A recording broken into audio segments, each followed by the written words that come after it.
6:47 top stories for Friday in your Smart Start. The breaking news: a 54-year-old man hospitalized after a shooting here in Rochester. And this reportedly happened around 12:30 this morning on Abb Street. The victim expected to survive, though police say they are still investigating what may have led up to the shooting. No arrests have yet been announced, so if you know anything, call 911. A man is in custody after a scary moment for a mail carrier in Rochester. Police say she was robbed by a man who appeared to have a weapon near Culver and East Avenue in the city yesterday. Police say the worker was confronted by the man before dropping her mail bag and running for it. We're told the suspect was then confronted by someone else nearby, just a good Samaritan, before he took off. Officers later found him and made the arrest. No word yet on his name or the charges to be filed. We have that update for you on the 14-year-old girl from Brighton. We first reported to you as police say she was kidnapped earlier in the week.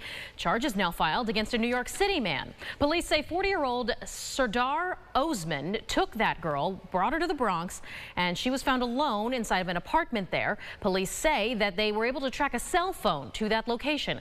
Prosecutors say that this is a stark warning for parents. People are out there and they try to hurt kids, and unfortunately we see it every day.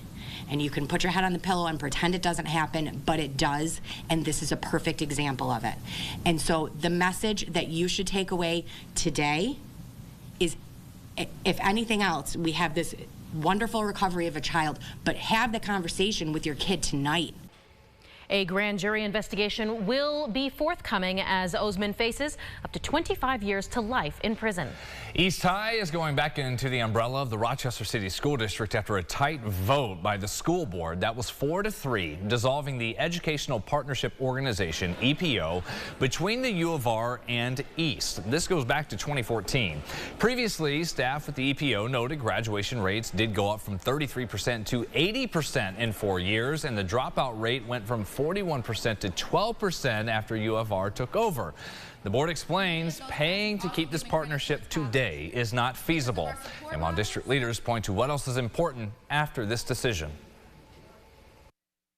When you look at other schools that are doing very well in our district, it did not need that kind of money in it per se. And when you look at the other monies that the other schools were getting, and there was some jealousy there. Don't be down. We've done great work and we're still here, and our job is to make sure, and the board's job is to make sure that they get the best education they're able to receive.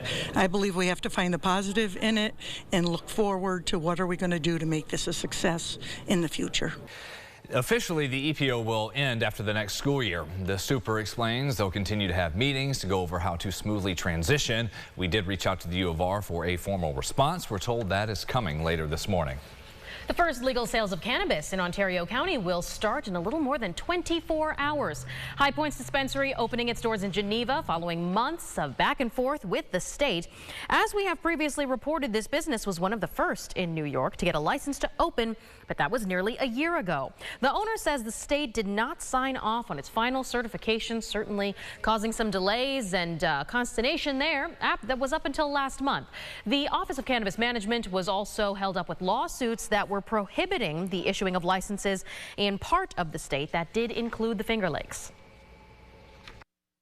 Once the lawsuits were finally settled and we had to start following the rest of the licensing procedures, it's very more complex and involved than you can actually imagine. It's not an easy business to put together and run, and the regulations keep you on point, so we're here.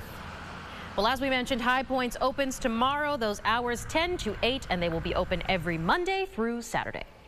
A local nonprofit now getting a huge award, $2 million in unrestricted funds that will majorly impact their longevity. Yeah, what can the staff there do with it? Aron Spitzer caught up with the executive director to learn exactly that. Aron.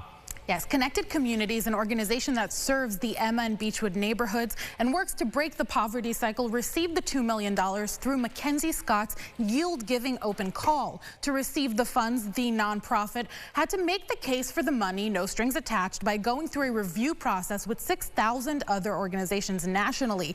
They had to share their mission, highlight what they're doing, and go through a peer review process. That narrowed it down from 6,000 to 1,000. The organization then went through an internal review process. Dr. LaShonda Leslie Smith, the executive director of Connected Communities, says the foundation planned to award 250 organizations around $1 million, but ended up awarding that to over 300 organizations, with those in the top tier like Connected Communities receiving $2 million. For us, it's in any organization like ours, it's unreal to have a gift of this size that is unrestricted giving. That allows us to close the gap on lots of different projects that we have running right now, like the Greenwood Project. The Greenwood Project is our opportunity to use these neighborhoods as economic ecosystems for breaking the cycle of intergenerational poverty. We've been able to acquire commercial properties that were going into foreclosure, that were at risk for predatory investors, at risk at contributing to gentrification in the neighborhood. And now we can use these capital assets as community resources in the neighborhood. We have the resources to do that. She says what makes Connected Communities unique is the staff putting the organization's goal into practice, as half of them live in the neighborhood they serve, helping it thrive. Guys, back to you. All right. Thank you very much, Iran.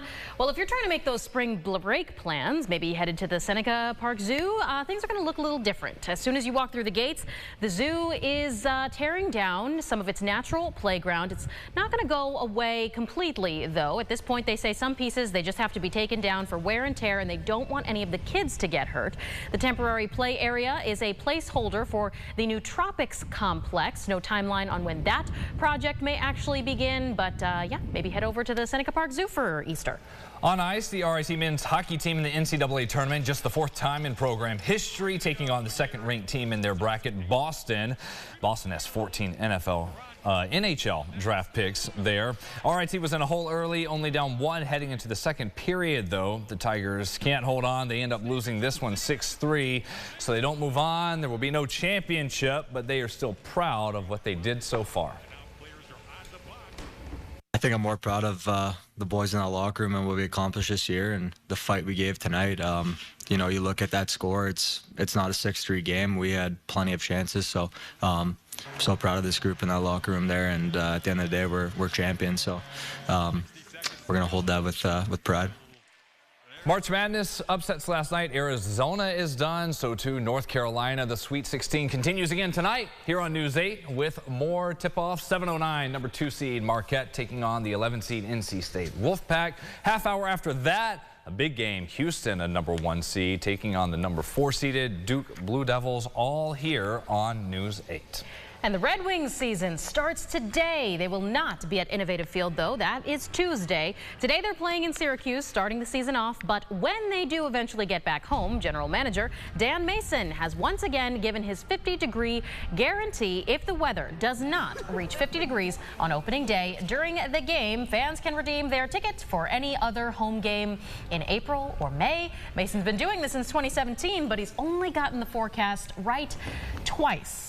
Yeah. No pressure at all, but I'm sure the fans love those free tickets. Yeah, we'll see. It'll be close there coming up on Tuesday. Liam, first we'll get through Good Friday and Easter weekend. Yeah, Good Friday, Easter weekend. Things are looking pretty good. I think any rain that we have in the forecast here, you are going to see it when we pull the 8-day up here. I think it's mostly at night. Saturday evening, Sunday night, maybe some showers around Sunday morning as whatever's wrapping up from Saturday night begins to move out of the air. But I think Easter Sunday itself really is going to be on the drier side there, and also peeking ahead towards Tuesday for that 50-degree guarantee. We have 50 in the forecast, but the bigger concern is going to be rain making its way into the area, which could derail the game before we even make it to 50. Yeah. All right, we will see. Okay, we'll see about that. Thank you so much for sharing your day with us here on News 8 at Sunrise, everybody. We are so excited to have had you on Good Friday. Yes, enjoy your holiday weekend, the start of spring break. CBS Mornings coming your way next.